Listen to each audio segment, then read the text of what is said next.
Ya Allah, Ya Rahman, Ya Rahim, Ya Malik. Warahmatullahi wabarakatuh.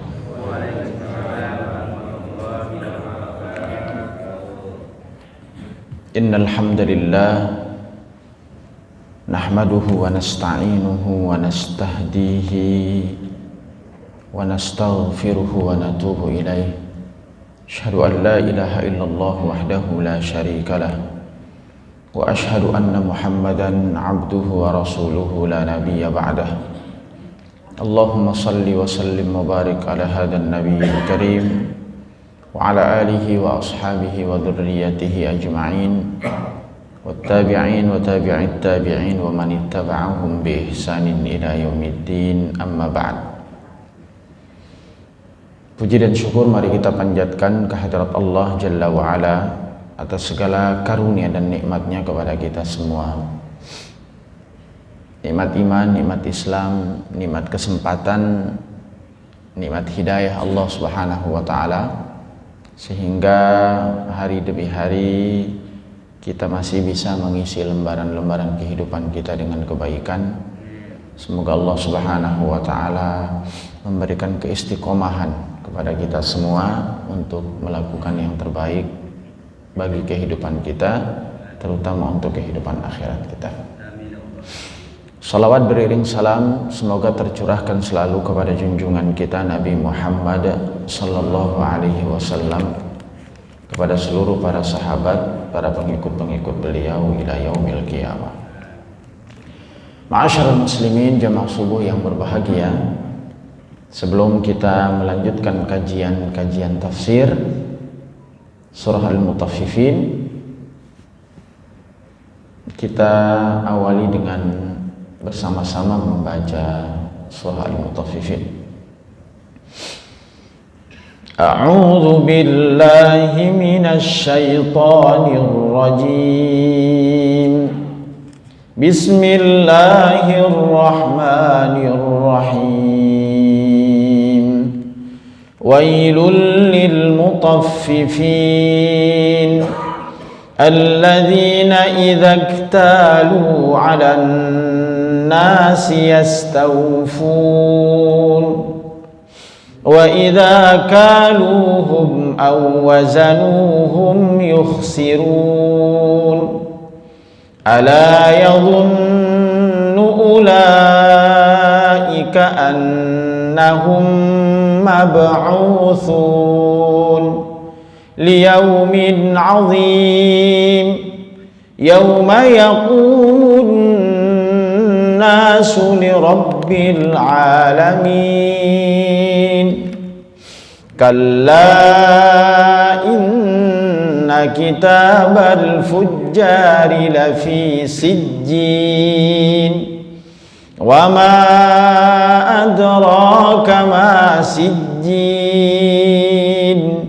kitabun marqum wailun yawma idzin lil mukazzibin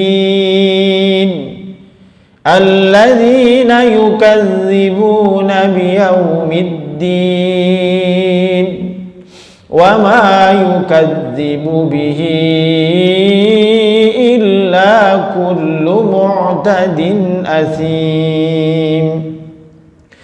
Idza tutla alaihi ayatuna qala asatirul awwalin.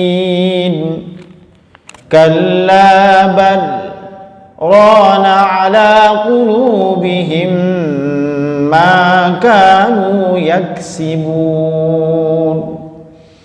Kalla innahum an rabbihim yawma idzin lamahjubun. Thumma innahum lasalul jahim. Thumma yuqalu hadzal ladzi kuntum bihi tukadzibun. Kalla inna كتاب الأبرار لفي عليين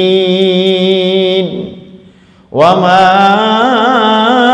أدراك ما عليون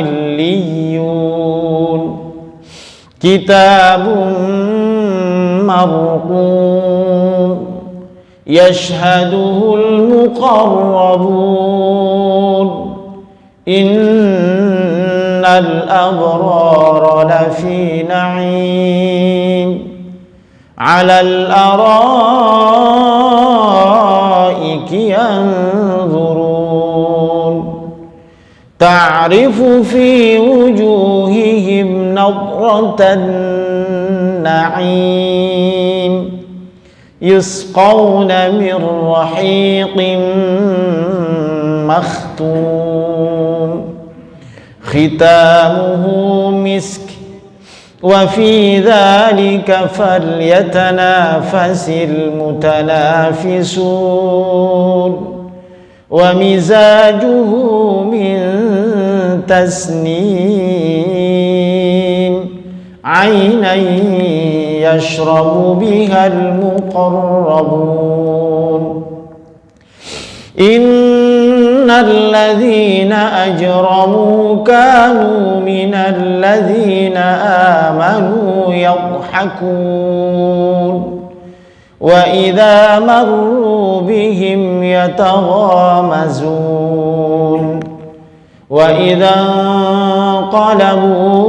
انقلبوا إلى أهلهم انقلبوا فكهين وإذا رأوهم قالوا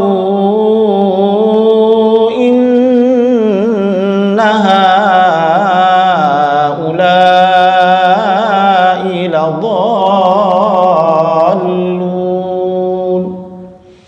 وما أرسلوا عليهم حافظين فاليوم الذين آمنوا من الكفار يضحكون على الأرائك ينظرون هل ثوب الكفار ما كانوا يفعلون. Ma'asyiral muslimin rahimani wa rahimakumullah. Pada beberapa ayat-ayat yang lalu kita pernah membahas terkait dengan catatan-catatan amal perbuatan manusia. Bahkan sampai ada satu golongan yang mereka tidak akan mendapatkan kenikmatan di sisi Allah Subhanahu wa taala. Karena memang nanti di akhirat itu hanya ada dua golongan manusia. Minhum syakiyun wa minhum sa'id. Di antara mereka ada yang berbahagia, ada yang tentram, ada yang mendapatkan kenikmatan, tapi di sisi lain ada golongan yang akan sengsara, ada golongan yang akan menderita. Jelas penderitaan dan kebahagiaan, kesenangan dan kesedihan itu akan manusia peroleh di akhirat nanti erat hubungannya dengan torehan-torehan amal yang dilakukan ketika hidup di dunia. Karena kehidupan akhirat itu adalah kelanjutan dari kehidupan dunia. Kehidupan akhirat itu adalah tali terkait dengan kehidupan dunia. Maka beruntunglah bagi orang-orang yang mendapatkan kenikmatan di akhirat, dan merugilah orang-orang yang mendapatkan kesengsaraan di akhirat. Karena tidak ada kenikmatan yang paling besar al-fawzu bil jannah wan najat minan nar.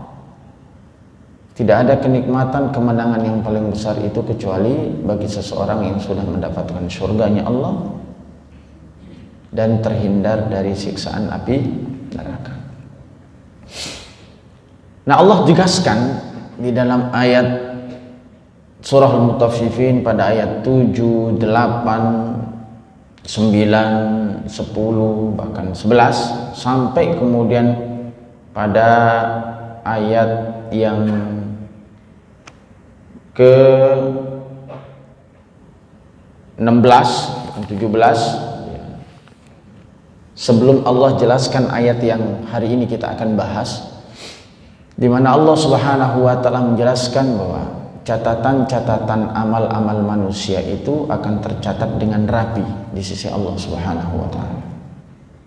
Bahkan sudah ditetapkan tempatnya masing-masing.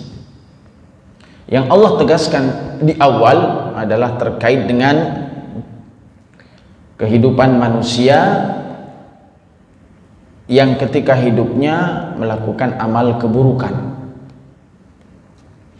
yang disebut dengan al-fujjar, orang-orang yang melakukan dosa ketika hidup di dunia.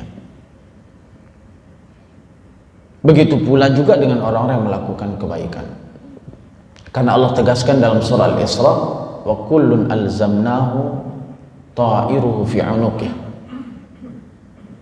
Setiap orang itu sudah ditetapkan baginya kalung, ya,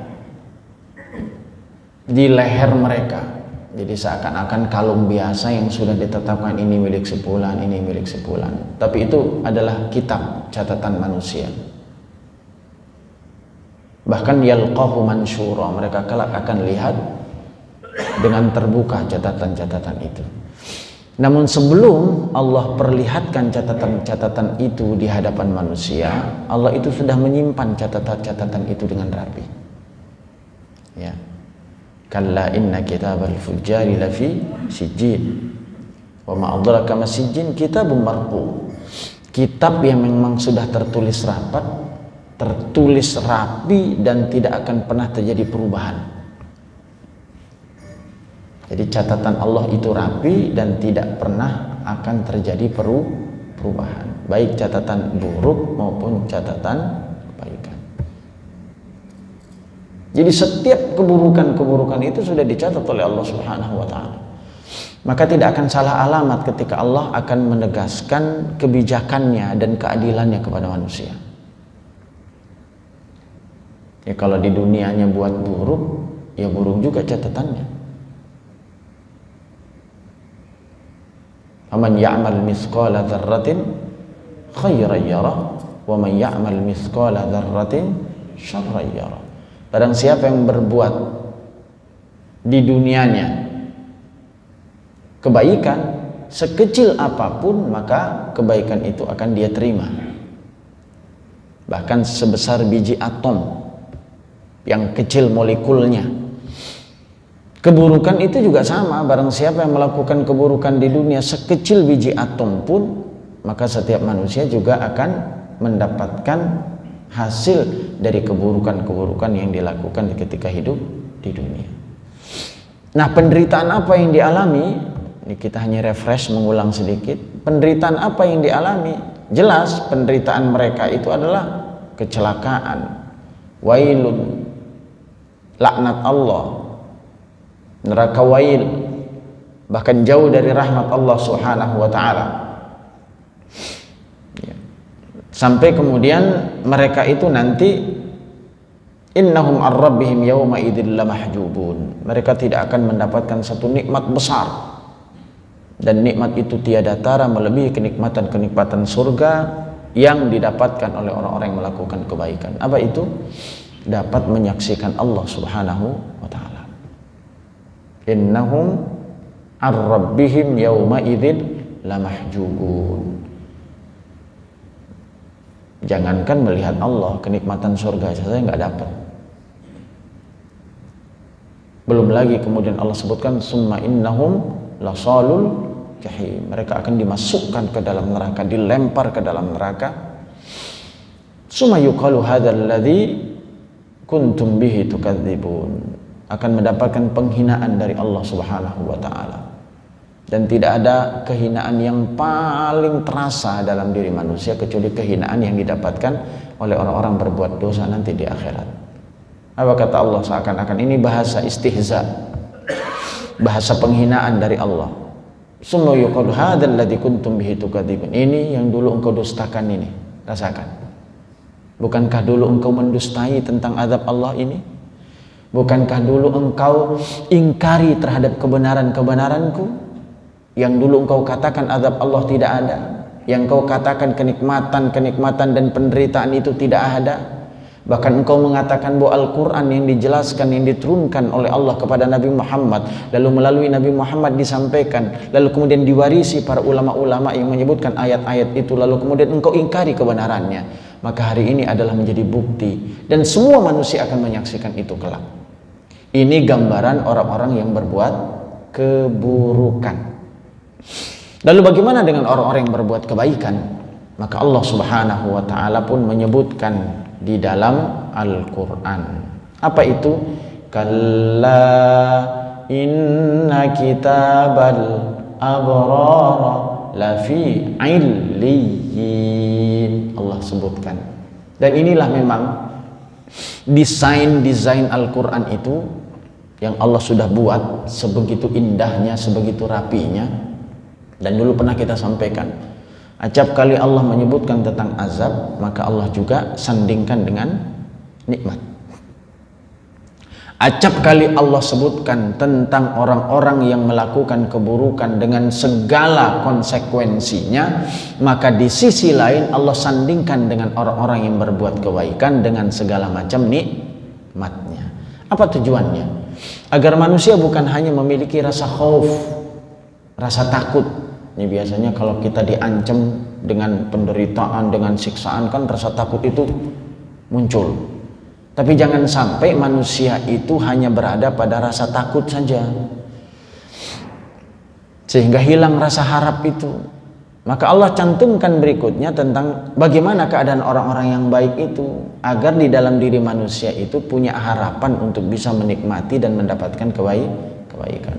Maka di dalam konsep agama itu, di dalam diri orang-orang yang beribadah itu harus ada khauf dan roja.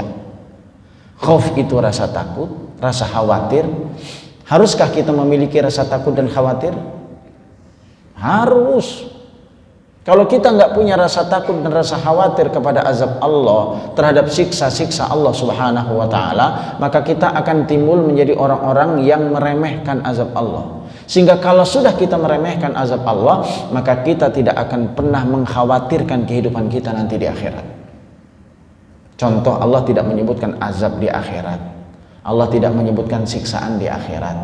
Saya kira setiap orang akan mengulur-ulur waktu, entar aja dah. Dan itu memang sifat manusia itu, meremehkan sesuatu. Jangankan yang belum tercatat, yang sudah tercatat dengan rapi, yang sudah dijelaskan dengan sempurna oleh Allah di dalam Al-Quran saja masih dilanggar kok. Nah, di sisi lain, kalau manusia hanya punya harap saja kepada Allah, ini harap ini, mohon maaf, sebaliknya. Kalau orang manusia yang kemudian hanya dipaparkan kepada mereka azab-azab akhirat saja, ya, azab-azab akhirat saja, bukan mereka meremehkan, tapi mereka akan memiliki rasa takut sampai lahir rasa apatis. Apatis itu berarti putus asa. Waduh, azab Allah keras banget ya. Ya Allah, apa mungkin ya kita dapatkan nikmat itu kalau hanya sekedar neraka saja yang Allah sebutkan. Maka Allah sandingkan dengan kebaikan. Nah, ini yang kebaikan. Jadi kita ulang tadi, ada kekeliruan. Jadi kalau Allah menyebutkan tentang keburukan saja, tentang azab saja, tapi Allah tidak menyebutkan tentang kebaikan, maka manusia banyak yang akan putus asa. Karena lam yuflit ahad, kalau Allah sudah ngazab seseorang itu nggak akan ada yang bebas satupun dari manusia itu, saking kerasnya. Tadi imam sudah membaca, la yu'adzibu adzabahu ahad wa la yuthiqu wathaqahu ahad. Tidak ada zat yang mengazab melebihi azab Allah. Tidak ada yang mengikat ikatan azab itu yaumul qiyamah kecuali ikatan Allah. Saking kerasnya Allah menyebutkan di dalam Al-Quran, la yu'adzibu adzabahu ahad, satu pun tidak ada yang sama dengan siksaan Allah itu.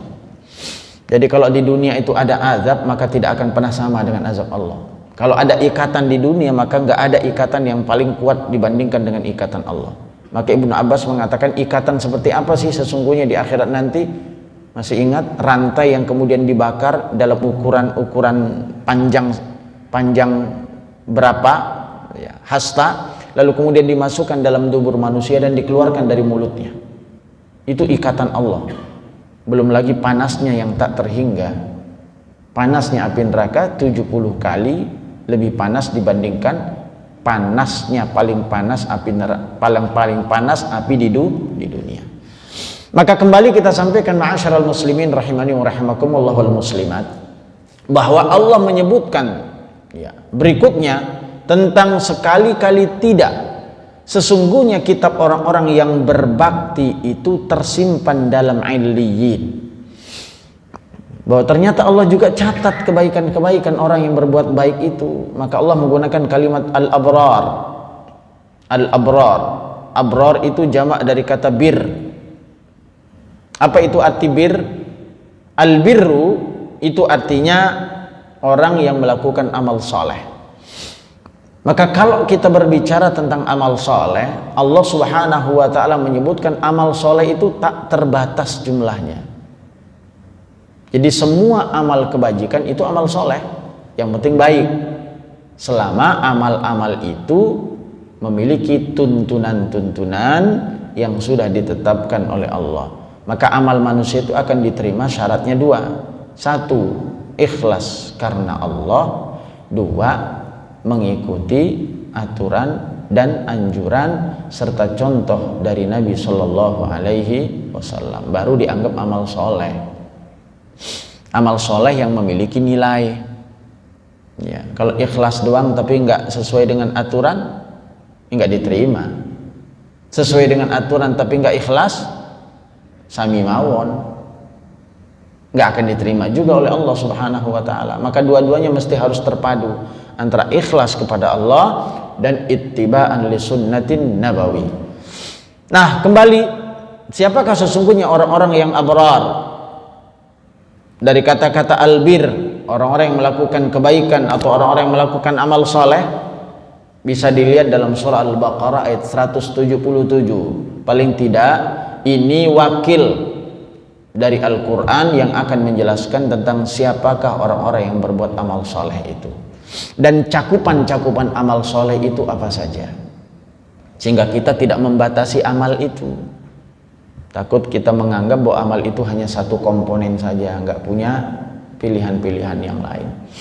Allah itu menciptakan manusia dengan semua syariatnya. Itu tujuannya apa? Yuridullahu bikumul yusra wa la yuridu bikumul usra. Allah itu menginginkan kemudahan buat kita, bukan kesulitan. Jadi ketika kita tidak mampu melakukan yang satu, maka ada pintu lain untuk bisa kita lakukan. Nah, ini pembebanan taklif syariat kepada makhluk, kepada hambanya itu Allah tidak menginginkan kesulitan, tapi Allah ingin memberikan kemudahan ya. Jadi sekali lagi, apapun syariatnya mesti ada solusinya jika ada problemnya. Contoh sholat itu macam-macam nggak bentuknya. Bagi yang sanggup berdiri maka tegak berdiri. Aqimus shalah, dirikan sholat dengan berdiri, jangan bengkok-bengkok, lurus tegap menghadap Allah subhanahu wa ta'ala, bahasanya dengan cara berdiri. Tapi ternyata kalau syariat itu tidak digampangkan oleh Allah, maka nggak mungkin punya pilihan lain.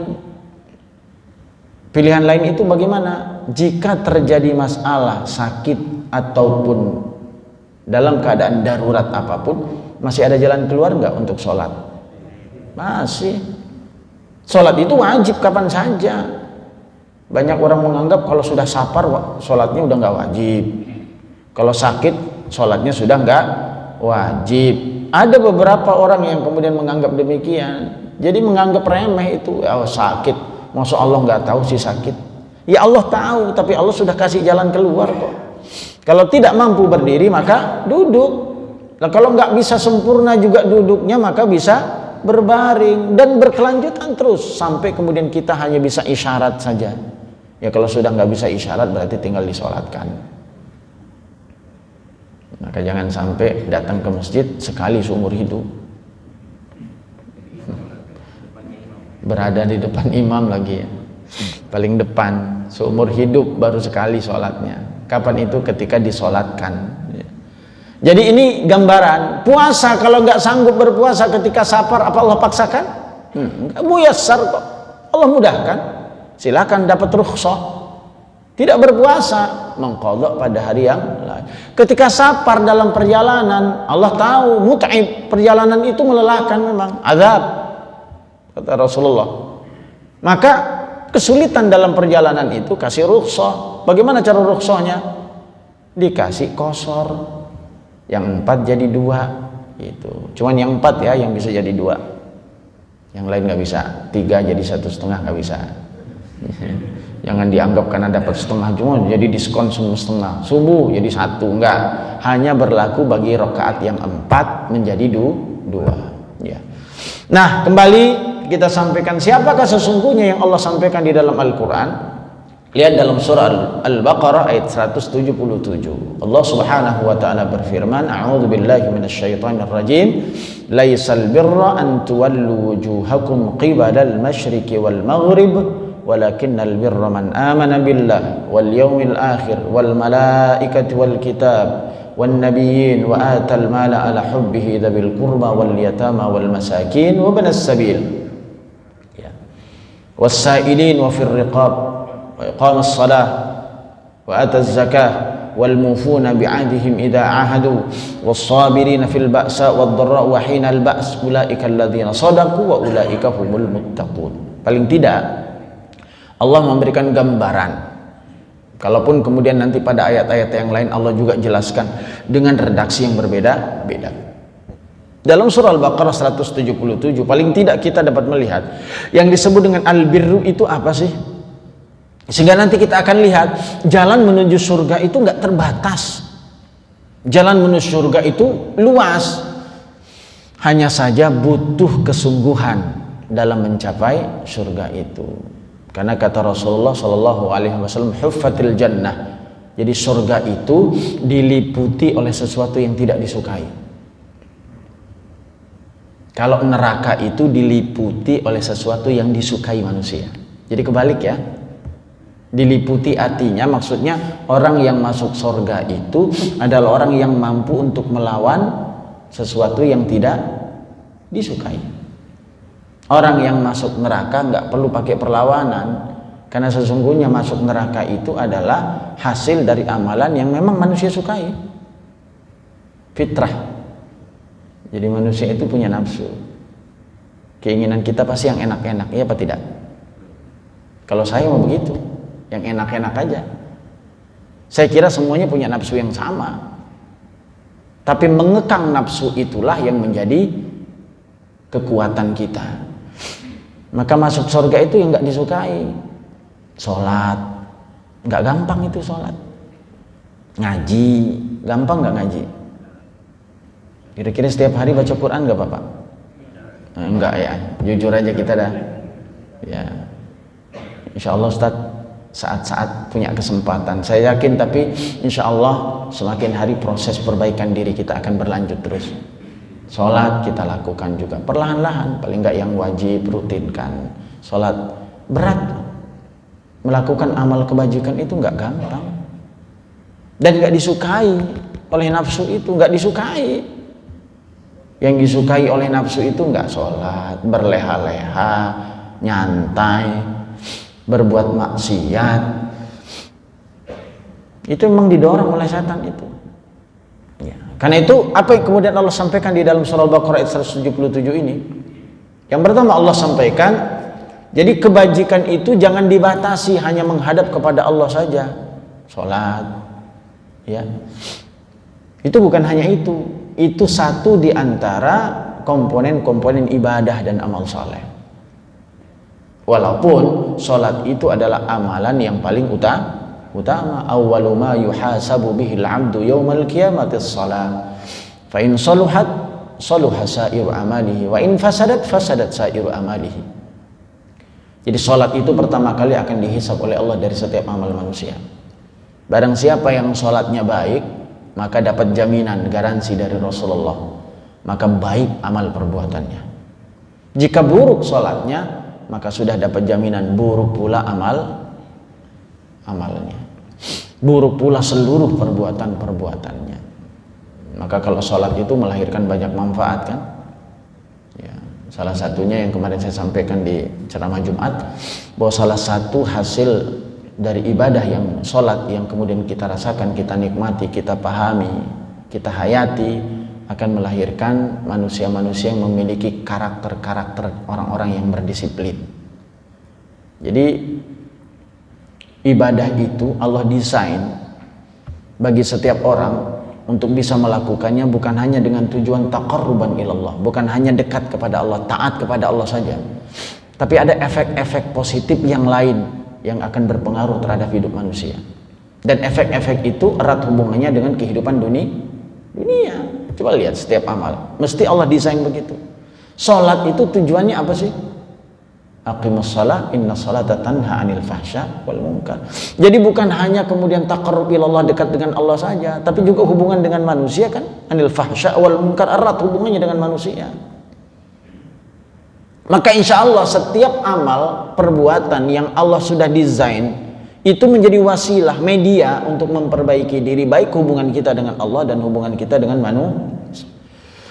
Haji, ada nggak unsur sosialnya? Banyak. Jadi bukan hanya dekat dengan Allah saja. Bagaimana ketika kita berhaji, jangan mementingkan kehendak kita sendiri, pikirkan orang lain. Gara-gara pengen nyium Hajar Aswad, senggol kanan kiri. Jauh lebih bermanfaat tidak menyium dan tidak menzolimi dibandingkan mencium tapi melihat. Sosial. Hidup bersama dengan yang lain dengan pakaian yang sama. Mendahulukan kepentingan orang lain, sosial. Dan itu untuk pembentukan karakter building, pembentukan kepribadian manusia. Maka sengaja Allah titipkan wasilah-wasilah itu buat manusia, hingga akhirnya nanti manusia biasa. Kalau sudah manusia menjadi biasa, akan jadi budaya. Maka jangan pernah berharap kebaikan itu akan jadi budaya dalam hidup kita kalau kita nggak biasakan. Orang kalau sudah biasa bersedekah subuh, itu sudah jadi budaya, Pak. Saat datang sekali saja tidak memasukkan uang, ada yang keliru gitu. Orang kalau sudah biasa baca Quran, Bu, sehari aja nggak baca Quran, kerasa itu hampa tuh. Ya Allah, hari ini nggak baca. Ada penyesalan. Beda dengan orang yang terbiasa nggak baca Quran, nggak nyesel itu. Orang kalau sudah biasa pergi berjamaah, maka sekali tidak berjamaah ada penyesalan nggak? Bapak-bapak yang merasakan sendiri dah. Ya Allah, kok enggak hari ini? Ada rasa berat dalam diri, ada sebuah penyesalan. Kalau itu ada, berarti ada iman di dalam diri manusia. Nah, sekali lagi kembali kita sampaikan, laisal birru an tuwallu wujuhakum qibalal masyriq wal maghrib. Bukan hanya menghadap kepada barat, bukan hanya menghadap kepada timur saja. Akan tetapi walakinnal birra man amana billah. Tapi yang disebut dengan albir di sini, yang Allah sebutkan bahwa catatan-catatan orang abror itu Allah sudah catat di Illiyin, itu adalah apa? Amana billah, beriman kepada Allah dengan iman yang sesungguhnya. Kemudian beriman kepada hari akhir, beriman kepada para malaikat, beriman kepada kitab, dan beriman kepada nabi. Artinya rukun iman diimani dengan sempurna. Itu namanya bir, kebaikan dan amal saleh. Adakah kemudian definisi yang lain? Tambahannya, wa atal mala ala hubbihi dzawil qurba wal yatama wal masakin wa ibnas sabila was sa'ilin wa fir riqab. Nilai sosialnya ada. Apa itu? Wa atal mala, dan memberikan harta yang dimilikinya kepada siapa? Ala hubbihi, kepada orang-orang yang kemudian dicintai. Ya, yang dia cintai, yang dia sukai hartanya. Jadi jangan memberikan harta yang kita nggak sukai. Ya. Kalau memberi itu Bapak, harus kita posisikan diri kita sebagai penerima. Ini konsep Islam. Kalau ingin memberi, maka posisikan diri kita sebagai penerima. Kira-kira mau nggak sih menerima itu? Mending mentang-mentang yang diminta baju bekas beneran, kancingnya kagak ada, udah sobek-sobek ketiaknya. Lah kira-kira kalau kita menerima, kira-kira mau apa tidak? Jadi ini konsep Islam. Kalau mau memberi, maka posisikan kita pada posisi menerima, maka insya Allah itu menjadi layak untuk dipakai. Ya, dan itulah konsep Islam. Yang tidak beriman seseorang hatta yuhibba li akhihi ma yuhibbu li nafsi. Enggak sempurna iman seseorang sebelum dia mencintai orang lain seperti halnya dia mencintai dirinya sendiri. Nah ini baik, itu terkait dengan beberapa hal-hal lain. Yang penting yang kita pahami bahwa apa yang dia sukai, harta yang dimilikinya itu Allah tidak minta yang paling kita cintai ya. Walaupun sesungguhnya yang paling kita cintai ketika kita berikan tentu akan nilainya berbeda. Kepada siapa? Dzawil qurba wal yatama, kerabat dekat. Yang paling utama, wal yatama, yatim, wal masakin, ibnu sabil, wasairin, orang-orang yang meminta-minta. Ini masuk kategori semua ya. Tapi intinya bahwa kelompok yang kedua ini yang termasuk amal soleh itu adalah ketika kita membantu orang lain. Yang pertama hubungannya dengan hubungan individu antara diri kita dengan Allah. Yang kedua hubungannya antara diri kita dengan manusia. Lalu kemudian wa aqamas shalah, kembali lagi Allah sampaikan ya, itu terkait dengan amal hati tadi, iman. Nah ternyata berikutnya ada hubungan kita dengan Allah tapi juga dengan amal lahiriah. Ini juga termasuk amal soleh. Apa itu? Wa aqamas shalah wa ataz zakah, mendirikan sholat, menunaikan zakat, wal mufuna bi ahdihim idza ahadu, jujur kalau kita berjanji. Ya kalau kita berjanji maka tepati janji. Ini termasuk amal soleh. Jadi jangan dianggap kalau kita tidak menepati janji itu tidak termasuk amal soleh. Orang yang menepati janji berarti itu tanda orang-orang yang bertakwa. Ya. Wassabirina fil ba'sa wad-dharra, orang-orang yang sabar baik dalam keadaan orang-orang yang sabar baik dalam keadaan sempit maupun dalam keadaan menderita. Ini juga termasuk amal soleh, sabar. Kemudian juga ulaikal ladzina shadaku, mereka orang-orang yang jujur keimanannya. Nah kembali ma'asyiral muslimin rahimani wa rahimakumullah. Nah semua amal-amal manusia itu yang disebutkan oleh Allah Subhanahu wa taala, yang disebutkan la fi illiyin. Setiap amal-amal orang-orang yang berbuat kebaikan itu, yang berbakti itu pasti berbeda. Ya, catatannya dengan orang-orang yang berbuat kedurhakaan. Kalau yang durhaka, kitabnya di mana? Innal fujari lafi sijjin, tempatnya. Yang sebagian dari para ulama memahami sijjin itu adalah neraka, lapisan bumi paling bawah. Nah sekarang sebaliknya, bagi orang-orang yang berbuat kebaikan Allah gunakan bahasa illiyin yang berbeda dengan tempat kembali sijjin. Illiyin itu berasal dari kata ali, tinggi, berarti diposisikan tinggi. Dari tempatnya saja sudah berbeda dengan sijjin yang diartikan paling rendah.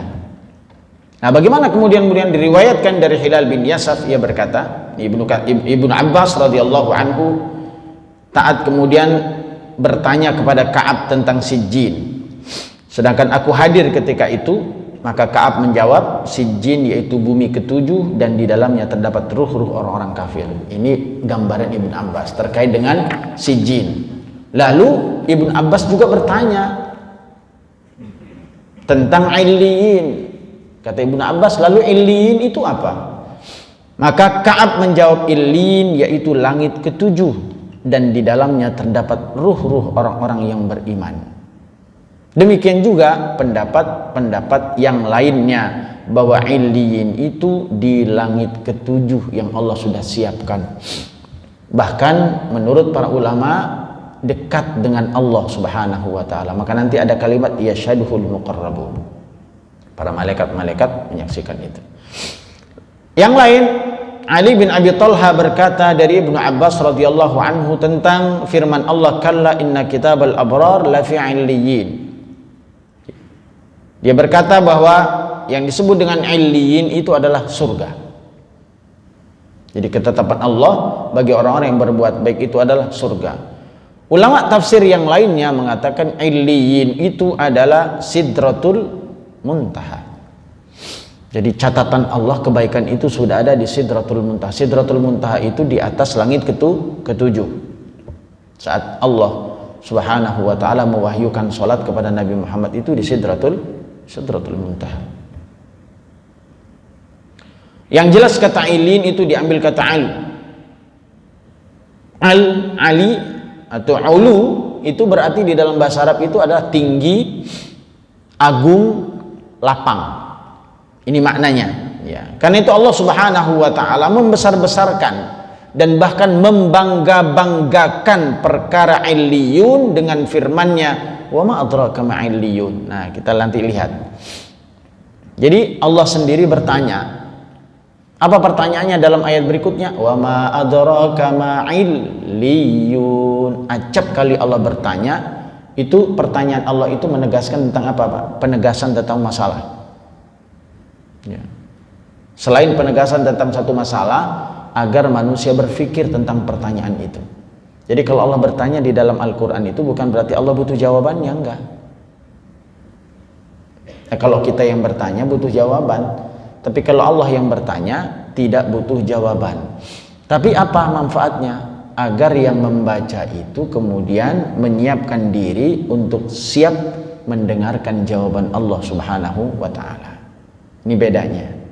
Maka ketika ditanya, ya ulama tafsir berbeda-beda tentang itu. Ya, maka apa yang disampaikan oleh Allah Subhanahu wa ta'ala kembali, Allah Subhanahu wa ta'ala menyebutkan kitabun marqum. Allah jawab sendiri. Apa sih sebenarnya illiyun itu? Maka Allah menjawab, kitabun marqum, catatan amal yang tidak akan berubah. Jadi catatan-catatan amal manusia yang tidak akan berubah. Perhatikan, wa ma adraka ma illiyun. Kitabun marqum. Sebagian ulama kemudian menyebutkan yang disebut dengan kitabun marqum adalah kitab yang tertulis. Perhatikan.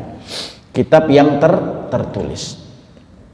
Jadi tertulis dengan rapi, tanpa satu pun terbuang, tanpa satu pun terhapus dari catatan itu. Mulai kapan tercatat manusia? Dari mulai taklif. Mulai kita berbuat baik, mulai kita berbuat buruk, sudah balik. Itu catatan manusia tuh, lembaran-lembaran hidupnya. Maka dulu pernah kita sampaikan ketika menyebutkan ketika manusia berada di akhirat terkait dengan orang-orang yang berbuat dosa, maka mereka mengatakan, "Ma li hadzal kitab la yughadiru shaghiratan walakin la ahsaha Allah." Kitab apa ini? Kaget mereka. Bingung melihat kitab yang begitu rapinya. Sambil berkata, "Ma li hadzal kitab?" Kitab apa ini? La yughadiru shaghiratan wala kabiratan illa ahsaha Allah. Tidak ada sesuatu apapun di dalam kitab ini kecuali tertulis dengan rapi, baik masalah kecil maupun masalah besar. Yang masalah kecil itu apa? Ya yang kecil amalnya. Bahkan dikatakan yang tidak dilihat oleh orang lain, amalan-amalan yang dirahasiakan pun akan tercatat oleh Allah. Jadi amal yang sudah dikerjakan, amal yang sudah diniatkan tapi belum dikerjakan, itu juga akan terlihat oleh Allah nanti. Jadi kita nggak main-main sama Allah itu. Jadi yang tercatat itu bukan yang sudah kita kerjakan, tapi yang kita niatkan juga akan dicatat nggak jadi amal soleh oleh Allah. Iya. Maka indahnya jadi orang mukmin, orang muslim itu begitu. Berniat saja sudah dicatat, apalagi beramal. Cuman jangan gara-gara ini akhirnya niat semua, amalnya nggak ada. Biarin dah niat biar dapat pahala, enggak. Niat tapi harus dengan azam. Fa idza azamta fatawakkal 'ala Allah. Enggak cukup niat saja dalam berbuat, harus punya azam tekad. Tekad itu yang akan membuat kita kuat. Cuman kalau niat saja seperti kerupuk, Pak. Kalau kerupuk itu kena air melempem dia, nggak kuat. Tapi kalau azam itu insya Allah Selama kita punya kemampuan maka kita akan bergerak. Kecuali setelah kemampuan itu tidak ada, maka itulah yang dicatat sebagai amal soleh. Jadi ingat ya, pada hari kiamat nanti yauma tublas sarair. Semua rahasia akan Allah ungkapkan. Bukan hanya rahasia kebaikan, tapi juga rahasia keburukan. Maka ada satu kata yang menarik, jangan pernah bangga dengan keburukan yang kau lakukan saat manusia tidak mengetahui keburukanmu, dan jangan pernah bersedih saat kebaikanmu tidak diketahui oleh orang lain, karena sesungguhnya Allah Maha mengetahui segala kebaikan dan keburukan yang terlihat maupun yang tidak terlihat. Jadi nggak usah sedih Pak kalau kita berbuat sesuatu orang nggak banggain kita, nggak hormatin kita, nggak sanjung kita, nggak penting. Dan merahasiakan satu amal itu jauh lebih baik dibandingkan memperlihatkan amal. Usikum wa iyaya nafsi. Kenapa? Karena kata para ulama, merahasiakan amal itu lebih dekat kepada ketidakriaan dibandingkan memperlihatkan sesuatu. Tapi maksud nggak boleh sih Ustaz memperlihatkan sesuatu? Iya boleh kok. Ada sesuatu yang wajib diperlihatkan, ada yang tidak. Saya memalas ke masjid takut riak. Kira-kira cocok nggak tempatnya? Saya mah di rumah aja sholatnya, saya takut riya nanti, jadi amal saya nggak diterima. Kalau begitu mah langgar saja, lawan saja itu ketakutan itu. Lah kalau jamaah yang mesti terlihat lah, wajib bahkan datang sholat berjamaah. Ya, kalau sholat berjamaah itu hukumnya kalau tidak ada hal yang darurat yang menghalangi kita ke masjid, maka berangkat ke masjid. Syekh Utsaimin pernah ditanya suatu hari, bagaimana hukumnya orang-orang yang sholat di rumah? Dapat pahala, kata Syekh Utsaimin. Kalau sholat sendiri dapat pahala, walakinnahu athim, tapi dia berdosa karena tidak melakukan sholat berjamaah. Ya, ini sebagian, maka sebaik mungkin ketika kita mampu. Baik, sedikit lagi, ma'asyiral muslimin wal muslimat rahimani wa rahimakumullah. Kitabun marqum, kitab yang tertulis. Penjelasannya, sesungguhnya catatan orang-orang yang baik adalah catatan-catatan yang tertulis, tidak berubah dan tidak tergantikan. Jangan takut amal-amal kita akan dipindahkan ke orang-orang lain, nggak ada. Kalau buku rekening bisa transfer ke tempat lain. Ini kok kosong ya? Ternyata salah PIN. Nggak akan salah PIN. Semua masing-masing sudah ditetapkan chipnya masing-masing. Itu bahasa chip dah. Kalau vaksin pun ada chipnya. KTP itu ada chipnya, itu punya chip masing-masing tuh di akhirat, nggak akan ketukar Pak. Jangankan sama orang lain, si kembar saja masing-masing punya amalan, punya catatan masing-masing. Intinya kitabun marqum, bahwa kitab itu tertulis dengan rapi dan tidak akan pernah tertukar oleh siapapun. Jadi nggak usah khawatir Pak, amal soleh kita nggak akan pernah hilang, keburukan kita juga nggak akan hilang, sama. Jadi di hadapan Allah Subhanahu wa taala. Ya. Dan ma'asyiral muslimin rahimani wa rahimakumullah. Jadi apa yang sudah disampaikan tadi, yashhaduhul muqarrabun pada ayat terakhir kajian kita pada pagi hari ini, apa yang disampaikan oleh Allah yang disaksikan oleh malaikat yang didekatkan kepada Allah Subhanahu wa taala. Para ahli tafsir kemudian mengatakan bahwa ini adalah bentuk kemuliaan yang akan didapatkan oleh orang-orang penghuni surga. Masya Allah. Jadi sebelum masuk surga, itu kenikmatan itu apa? Jadi catatan nama-nama mereka akan dibuka oleh Allah Subhanahu wa taala. Dan dihadiri oleh malaikat-malaikat yang ada di langit, sembari menyaksikan penyebutan nama-nama mereka dalam kitab-kitab tersebut. Masya Allah. Bayangkan di dunia, nama kita ketika wisuda disebut aja dong rasanya, Masya Allah. Wah, di dunia, ini di dunia. Apalagi si fulan dengan nilai cum laude. Bangga nggak? Masya Allah.